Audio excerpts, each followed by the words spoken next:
Hi friends, ఈ project వచ్చేసరికి మా బాబు స్కూల్లో అయితే చేయమని చెప్పారు. తను అయితే చాలా చక్కగా అయితే చేశాడనమాట. అది ఒకసారి చూసి ఎలా ఉందో కామెంట్ చేయండి. టైప్స్ ఆఫ్ ఫ్రాక్షన్స్ అండి, ఎన్ని ఫ్రాక్షన్స్ ఉన్నాయనేది. ప్రాపర్ ఫ్రాక్షన్ అండి. ఫస్ట్ వచ్చేసరికి ఆ ఫ్రాక్షన్ ఏంటంటే, fraction with numerator is less than the denominator. పక్కనే దాని గురించి ఎగ్జాంపుల్ కూడా రాశాడు. నెక్స్ట్ వచ్చేసరికి ఇంప్రాపర్ ఫ్రాక్షన్ అనమాట.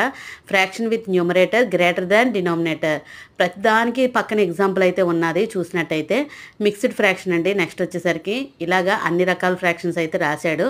ఇది కొంచెం గమ్ ఎక్కువ అంటించేసాడు అనుకుంటా, అందువల్ల రావట్లేదు త్వరగాన. Fractions whole number part and proper fraction అని రాశాడు. నెక్స్ట్ వచ్చేసరికి లైక్ ఫ్రాక్షన్ అనమాట. లైక్ ఫ్రాక్షన్ గురించి ఒక కలర్ అయితే పెట్టాడు చాలా అందంగాన. Fractions with same denominators. మీరు పక్కన చూసినట్టయితే ఎగ్జాంపుల్స్ చాలా బాగా కనిపిస్తున్నాయి. నెక్స్ట్ వచ్చేసరికి అన్లైక్ ఫ్రాక్షన్స్ అండి. Fractions with different denominators. చూసారు కదా, చాలా బాగా రాశాడండి. నాకైతే చాలా బాగా అనిపించింది. తను ఓన్గా చేశాడు. దగ్గర 1 అవర్లో అయితే చేసేసాడు.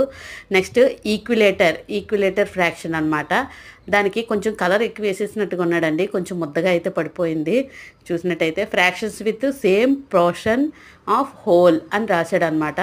ఇది డార్క్ కలర్ పెట్టేశాడు. దాని మీద లైట్ కలర్ రాయాలి కానీ రాయలేదు. చెప్పాం తర్వాత. ఇది వచ్చేసరికి యూనిట్ ఫ్రాక్షన్ అండి. ఈ యూనిట్ ఫ్రాక్షన్ గురించి ఏం రాశాడా అని చూద్దామంటే మొత్తం కలిసిపోయింది. మీకు కనిపిస్తుందో లేదో సరిగ్గా చూడండి. Fractions in which the number is always 1 and 1 అని రాశాడు.